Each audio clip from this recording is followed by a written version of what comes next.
देखा हमारे मास्टर एक विरह गीत के संकेत कैले हुए।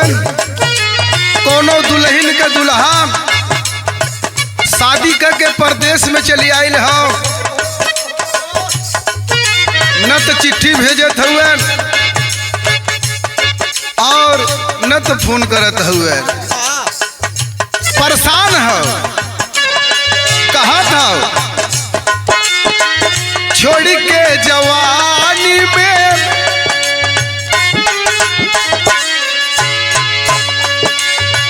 छोड़ के जवानी में नौकरी करेला, छोड़ के जवानी में नौकरी करेला, कितना रुपया तू पावेला।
बाबा चौकिया हो राम,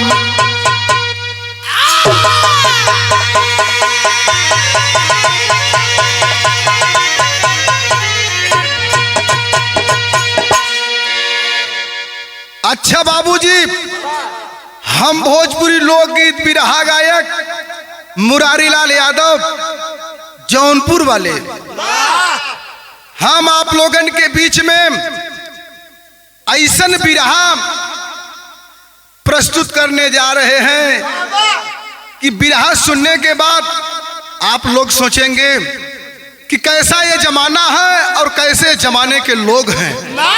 कवि ने 4 लाइन भूमिका में भाव दिए हैं।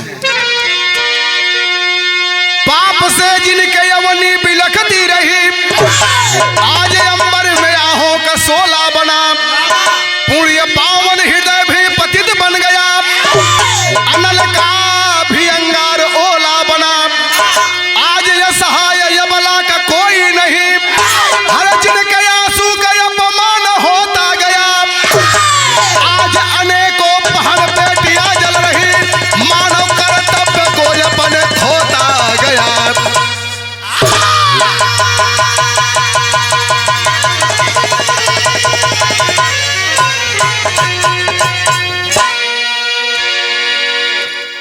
अनेकों बहन बेटियां जल रही, मानो कर्तव्य कोई अपने खोता गया।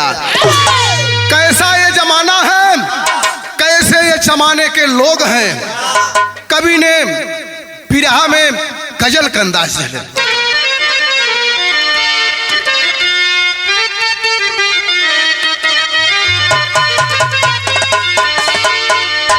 अरे बसी एक और दुनिया है इसी संसार के नीचे, बसी एक और दुनिया है इसी संसार के नीचे, बसी एक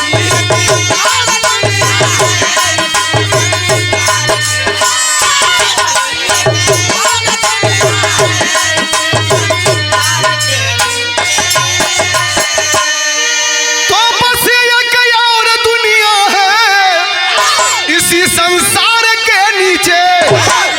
संसार के नीचे कि पड़ गया क्या, अरे पड़ गया सखियों का झूला कदम के डाल के नीचे।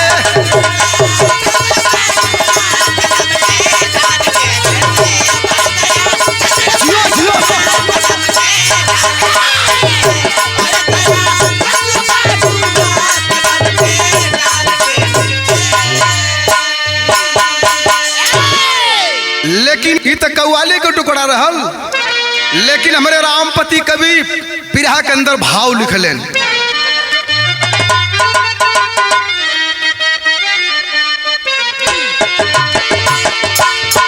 अरे जहां में इस संसार में कि जहां में चल रही कितनी चिताओं की बनी होली,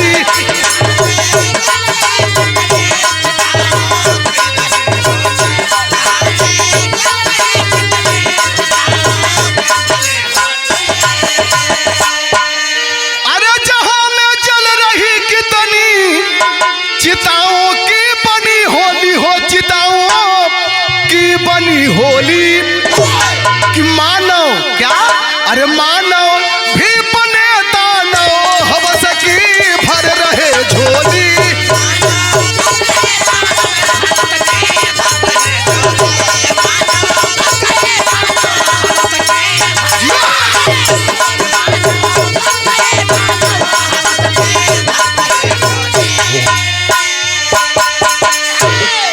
जहां में जल रही कितनी चिताओं की बनी होली, मानव भी बने दानव हवस की भर रहे झोली। यही से हमरे बिरहा के शुरुआत भइल, नजम का अंदाज दिहल गइल।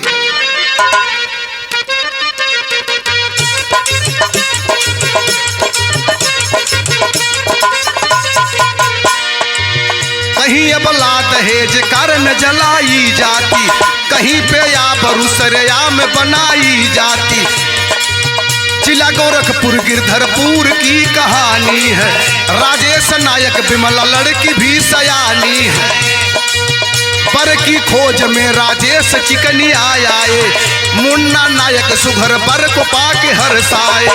5001 सोने की चयनिया पाके, शादी पड़ गई शुभ साइत लगनिया पाके। 25 मई सन 92 का दिनवा हो, 25 मई सन 92 का दिनवा हो। पराती साजे बाजे झूम के बजनवा हो, पराती साजे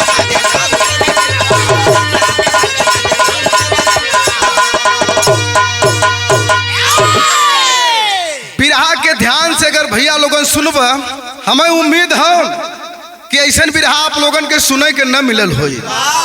गोरखपुर से ही कांड मिलल हम, जहां का रहे वाला राजेश नायक, जेकर लड़की का नाम बिमला, बिमला के शादी खोजत खोजत खोजत खोजत चिकनिया गांव में पहुंचल हुवन। मुन्ना नाम का लड़का रहल, पसंद आ गई, शादी के रख देलन। शादी कौने तारीख के पड़ल? 25 मई सन 1992 के। जब शादी पड़ जाती है, बाराती सज धज करके चलते हैं और शादी तय कितने पे होती है? 5000 रुपया और एक सोने का। यही पे बात डन होता हो। समय आ जाता है, बारात लोग पहुंचल हुए। ए भैया, दुल्हा भी उतर के अपने साथी उम्र दराज लड़कियन के संगे अपने दोस्तन के साथ में वो नाचत गावत हो, नाचत गावत हो। आराम से द्वार चार लगल, सब खाना पीना खैलन, बियाह शादी भइल। सुबेरे लड़की के विदाई भइल, लड़की के विदाई भइल। और अब बिमला अपने नैहर से ससुराल में पहुंचल है। यहाँ गीत का लाइन है।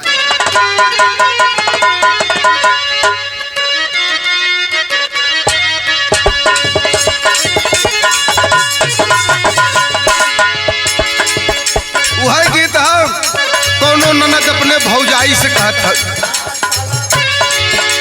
यह कहत है, अरे भौजी हो भैली बियाहन जोग,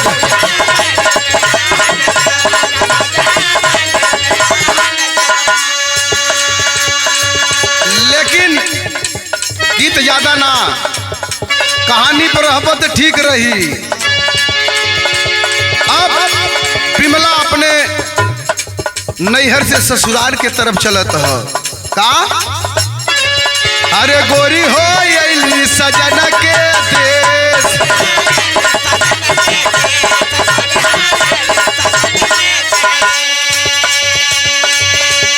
सखिया सहेली सब साजली सिंगरवा, सखिया सहेली सब साजली सिंगरवा, बाबुल की नगरिया बनल परदेस, गोरी हो अइली सजन के देश।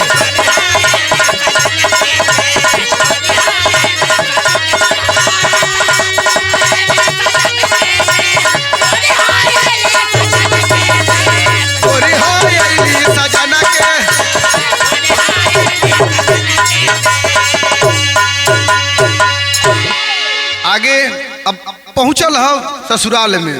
अरे सैया के घर आई बन के दुल्हनिया,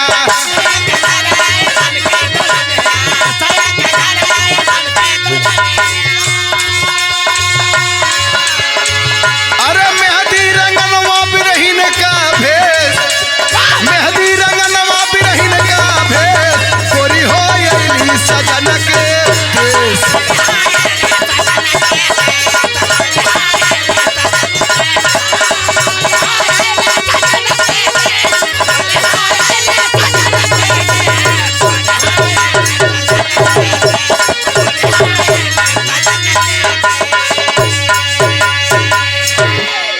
अब बिमला ससुराल में पहुंचल हो, सखिया सहेली अपन सास सिंगार करके भेज देली ससुराल में पहुंचल हो।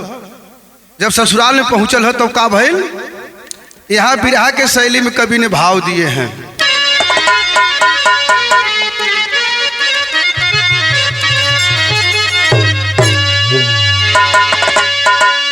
जलाई मन मंदिर में दियना, अरे मोर राम रे,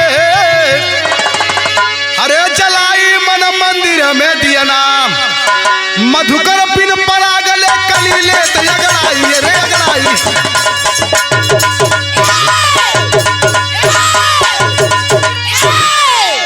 मधुकर बिन परागले कली लेते अगड़ाई, चलाई मन मंदिर में दियना। पहुंचती है घर पे, तब सजा के सेज पिया की गोरी, अपने राह निहार,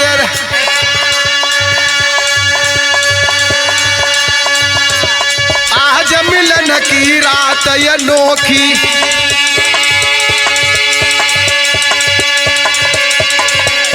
रूप अनूप सवार रही, बीती रात जब पिया न आए, नहन से आंसू ढार रही, अरे हो तो भोर मुन्ना जब मिलल, हो तो भोर मुन्ना जब मिलल, दुख की सरिता गार रही।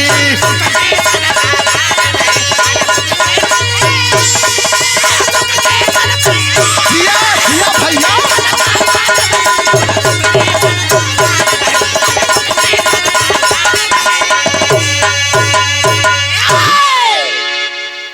दुल्हन पहुंचती है, दिन बीतता है, रात आती है, सुहाग रात की रात है, जिंदगी की वो पहली रात होती है। इंतजार कर रही है अपने पति का। रात बीत गई लेकिन उसका पति मुन्ना आया नहीं आया। सुबह हो गया, भोर के समय में पहुंचल हो वह कक्ष में जौने कमरा में बिमला सेज सजा के, फूलों की सेज सजा करके इंतजार कर रही है लेकिन नहीं आया। कह रही कि प्रभु कहाँ रह गया रतिया, सारी बात के बतौले हो लेकिन मुन्ना के कुछ समझ में ना आवत है। हाँ, फिर यहाँ सोरठी है।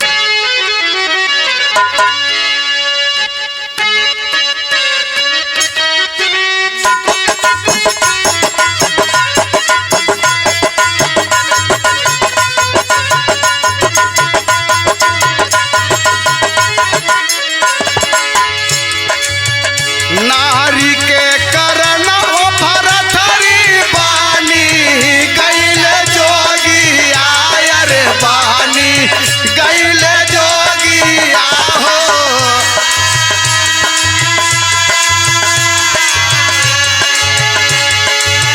नारी के करन ओ भरथरी बानी गईले जोगी आयर बानी गईले जोगी आहो। राजपाट दिहाले विसार न हो रा।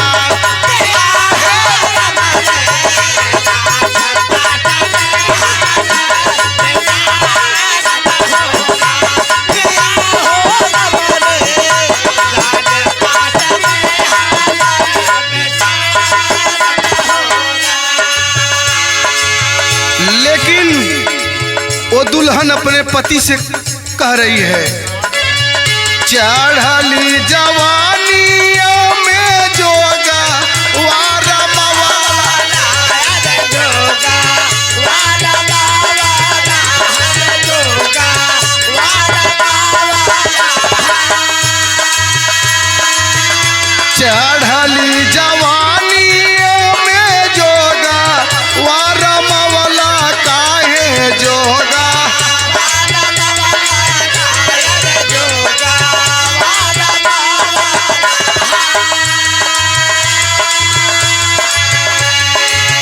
साजल से जिया होई गईली महूरवा हो राम।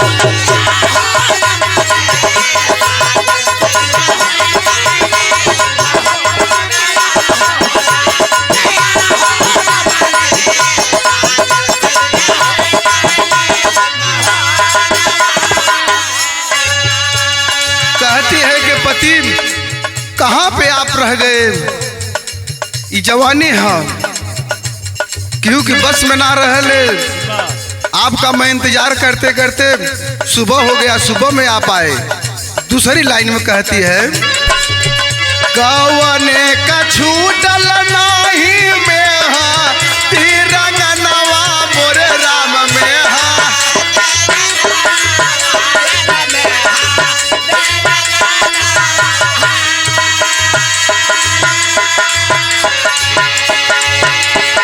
गावने का छूटल नाही में हा तिरंगाना वायर में हा तिरंगाना वाहो।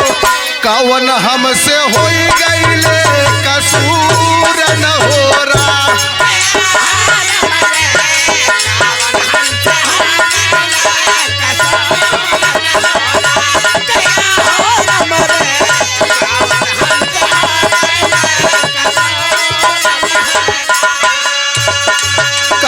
स्वामी अब गौने का मेहंदी रंगना वैसे लगल हो, कौन ऐसे हमसे गलती हो गई कि ना आइले।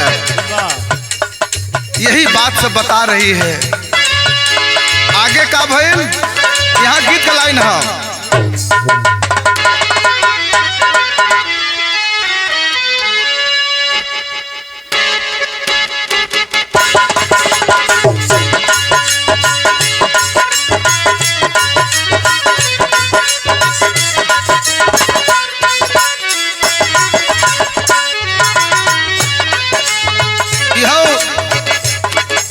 कौनो दुल्हन चिट्ठी लिख के भेजत हो अपने पति के, भदोही से चलिए अलन बसई में रहत हुए, ये हारमोनिया बजावत हुए, घरे के तनिको सुधिना हो, न तो चिट्ठी भेजत हन न फोन करत हन। लिख के भेजले कि ही चिट्ठिया के चाहे चिट्ठी समझिए चाहे तार समझिए का विजय भाई कहा था चिट्ठी लिखा तानी, ओ चिट्ठी लिखा तानी एकरा के तार जनिहा, यही के प्यार जनिहा हो, चिट्ठी लिखा तानी।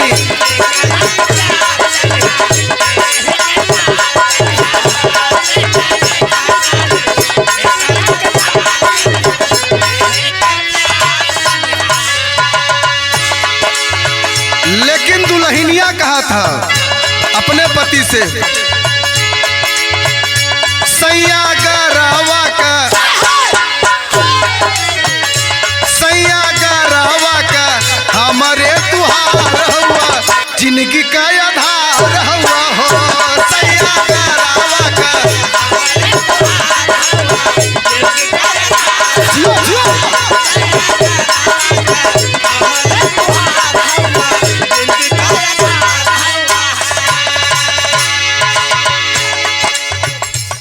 छूटल ना महावर,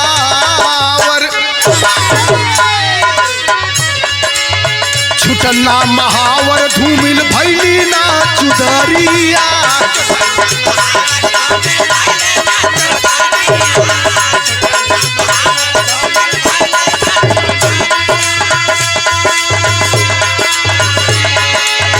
फूलवन से साजल झंके पी रही से जरिया,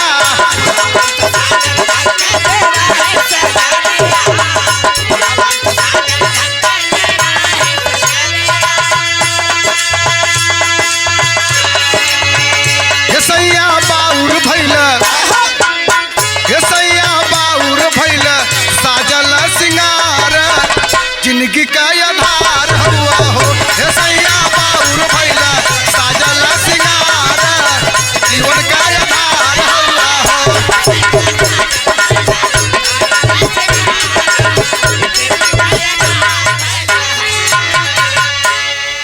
कहले पूरा जीवन व्यर्थ हो गई, तोहरे खातिर रात भर रास्ता देखत रह गईली, लेकिन अइला ना, न मेहंदी छूटल न रंगना छूटल, कुछ ना छूटल।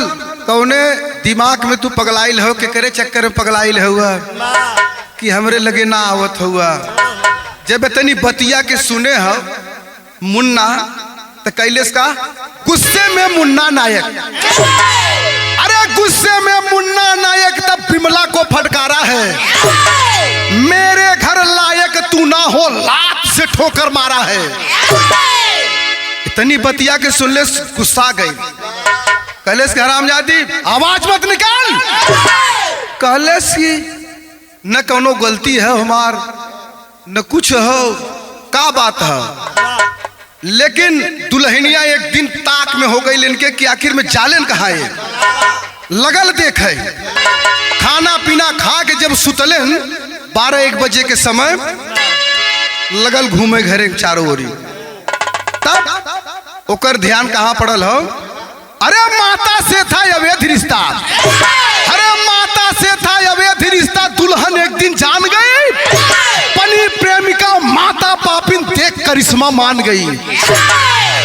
देखले दरवाजा बंद हो, खिड़की खुलल हो, खिड़की से झकले देखले महतारी और बेटवा दोनों बेपर्द हुए, कहती कि अरे बाप रे बाप, ये तो अनर्थ हो गया, इसीलिए गद्दार मेरे पास नहीं आ रहा था। लेकिन बाबूजी हाँ मैं बात को बताना चाहता हूँ, नहीं समझ नहीं पाओगे। पहले के जमाने में शादी कम उम्र में हो जात रहल, 16 साल के उम्र जब रहल तो करे महतारी के शादी हो गई। जब शादी भइल गवने के आइल मालिक के संजोग वहीं मुकरे गर्भ रुक गई। 17 साल में लड़का के जन्म दिले जौने लड़का का नाम मुन्ना। और पिता गरीबी के मारल रहल परदेश पकड़ ले परदेश रहे साल 2 साल रहे तब एक हफ्ता 10 दिन रहे फिर चल जाए। धीरे धीरे धीरे धीरे मुन्ना के उम्र भी 15-16 साल हो गए। अलन कैलाश नायक लड़का का भी शादी कर दिले लेकिन ओकरे पहले से महतारी और बेटवा का रिश्ता कायम हो गई रहल। ये उनके पिताजी के नाम मालूम रहल। भाई 10-5 दिना का बात रहल। कैलाश नायक आवे घरे ये अपन दूर दूर रहे। जब शादी कर दिलन जौनी दिन दुल्हन आइल काहे ना आवत रहल मुन्ना। जब दुल्हन आइल जौनी दिन वही दिन रिश्तेदारी में शादी रहल। कैलाश नायक शादी में चल गई और हर फिर मुन्ना के चांस बा करे महतारी के भी चांस भाई है। इतनी बात के जब देखले हो तो समझ गए रो दुल्हन की ये तो फंसा है। लेकिन तब वह अकेला जाना थो दुल्हन फिर अले सुबेरे कहत हो विदेशिया के लाइन में।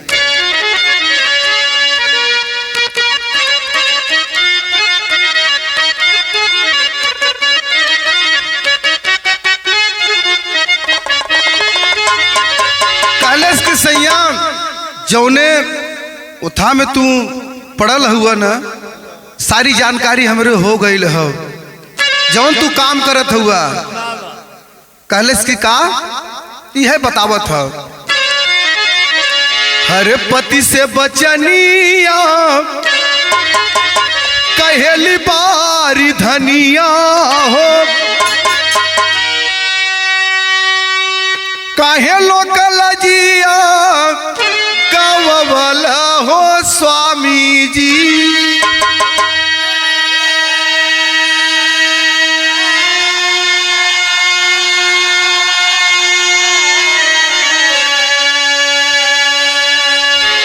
माई के बनवल अपने गरवा कहरवा हो काहे हमसे सदिया बनवल हो स्वामी।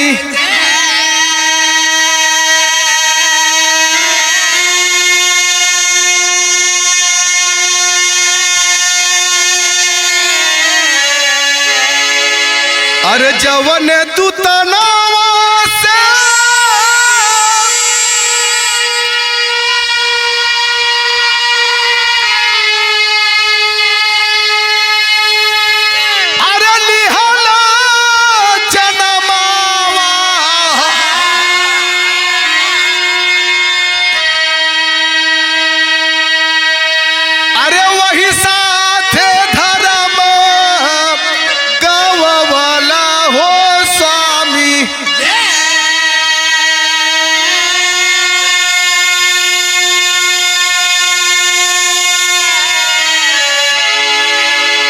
शर्म न लागे तोहे पाप में रंगैला हो कैसे अपन मुहवा दिखैबा हो स्वामी जी।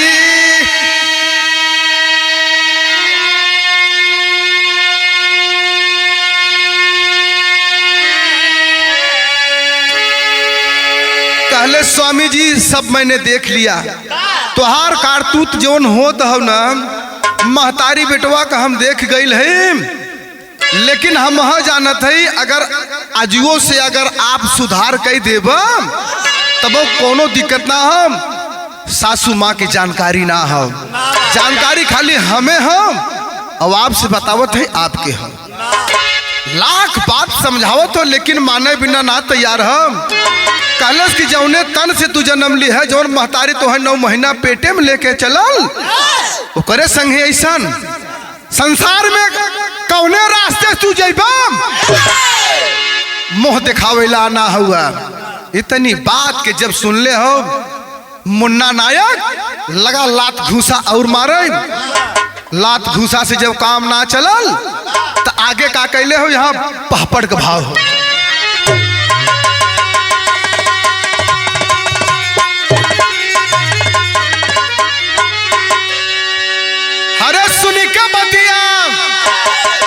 के बतिया पनिगा नीचे कसाई पापी गर जलबा।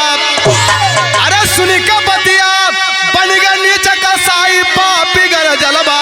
विमला को तब 12 गला तबाही पापी गर जलबा।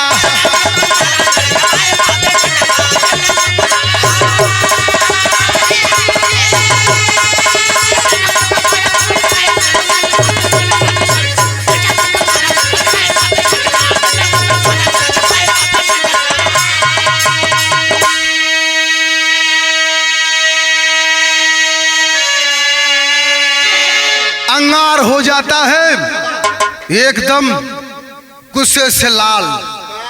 करता क्या है? अरे मिट्टी का तब तेल छिड़क के तनवा दिया जलाई हो। पाए खबर राजेश गए घटना स्थल पर आई हो। थाने पर घटना को दिए चनाई पापी गर जलबा। और लेकिन न्याय का सुना न कोई दुहाई पापी गर जलबा।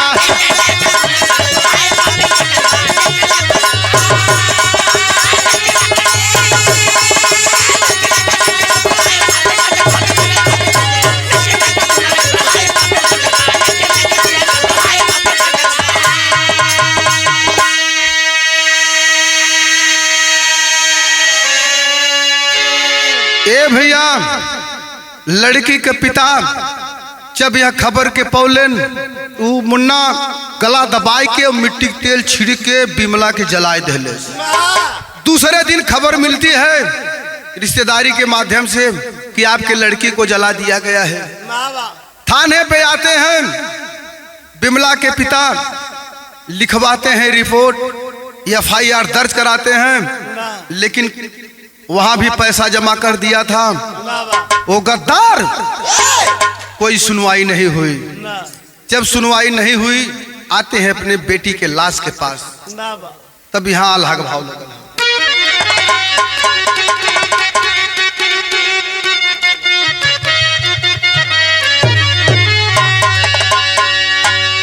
अरे उमड़े हृदय में प्रतिशोध की ज्वाला ये भैया।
जय है भैया।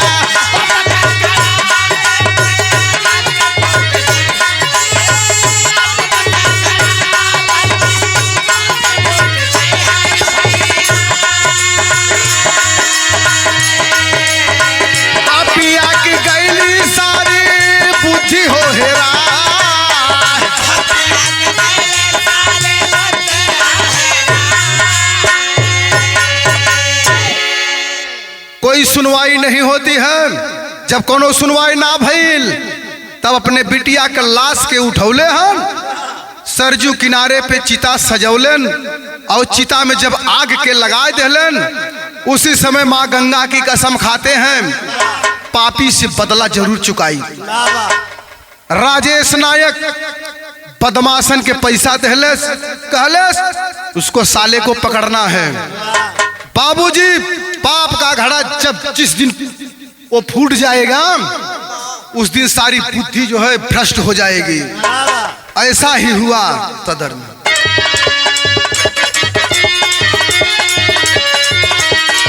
अरे शारदा टाकीज में सिनेमा देखाई गई,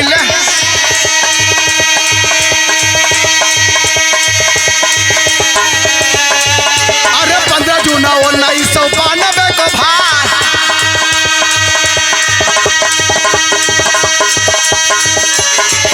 अरे 10 बजे रतिया की वापस जब लौटाल,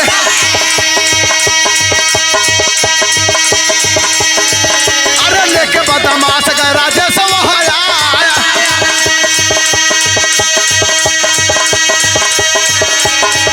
अरे मुन्ना को पकड़ के अपने जीप में बैठावा ले,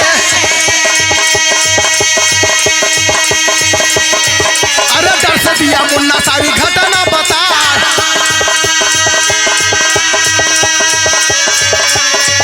अरे माता अवैध रिश्ता अपन बतावा,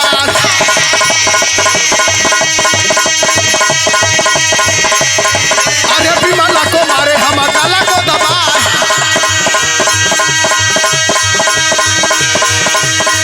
अरे मिट्टी के तेलवा से तनावा जलवाली,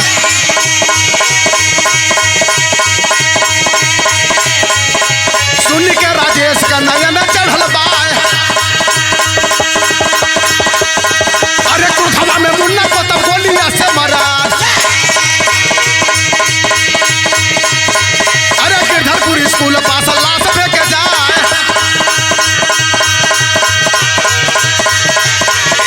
पाए के खबर कैलाश नायक अइले,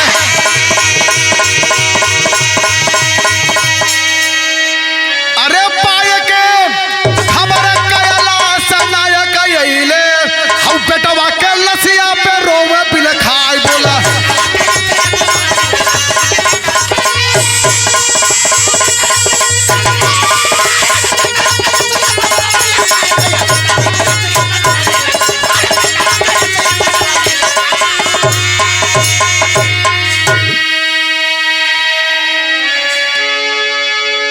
दे देता है राजेश नायक पद्मासन के रुपया पर गैलेन मुन्ना के फेर में 15 जून 92 के शारदा टाकीज में सिनेमा देखे खातिर गईल हम, खबर मिलल हो कि मुन्ना पिक्चर देखे गईल हम।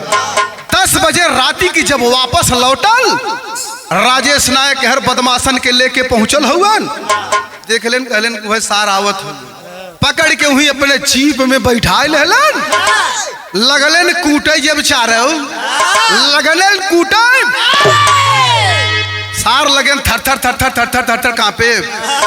सारी घटना को बताते हैं, कहे विमला को हमने गला दबा करके मारा हूँ, मिट्टी का तेल छिड़क करके उसका तन जलाया हूँ, और मैं अपनी माँ के साथ मेरा अवैध रिश्ता है।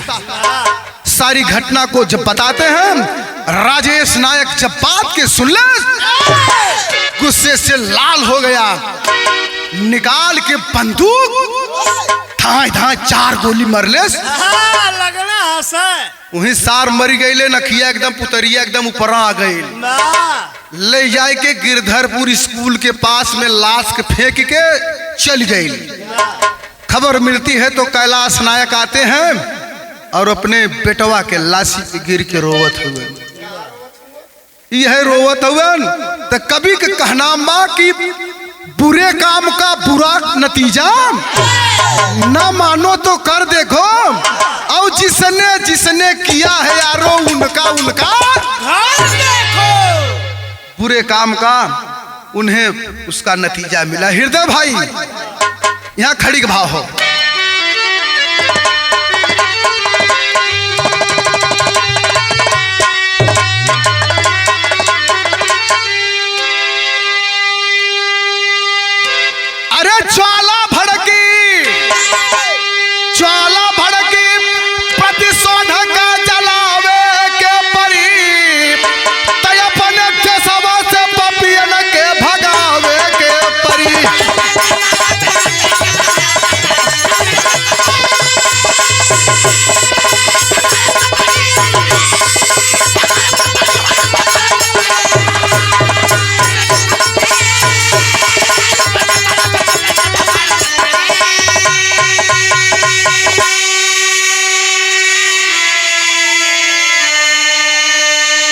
ज्वाला भड़की प्रतिशोध का चलावे के परी, अपने तेसवा से पपियन के भगावे के परी। ऐसे कत्तारों की जरूरत नहीं है। अरे लगले समा में कलंक बड़ा भारी, और कितनी चलावल गए दहेज बिन नारी। भारत वाली गरिमा बढ़ावे के परी, तड़पन के सवा से पपियन के भगावे के परी।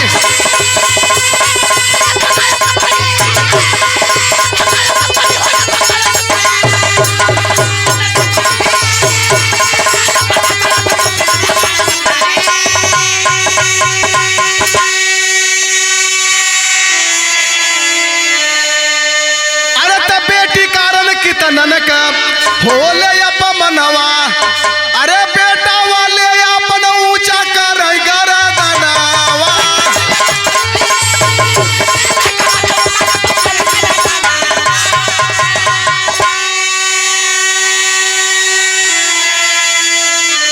अरे भागीरथी सबके चेतावे के पड़ी, तय अपने देशवा से पपियन के भगावे के पड़ी।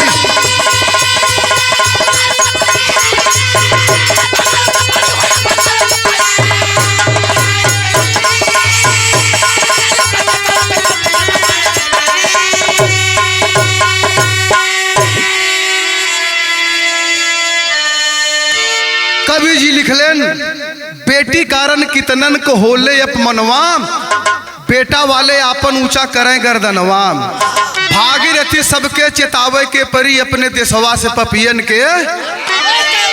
तो गुरु बिहारी गुरु रमन बदला की ज्वाला भड़की, भागीरथी श्यामा न्यायी सोचे अपने जड़ा की।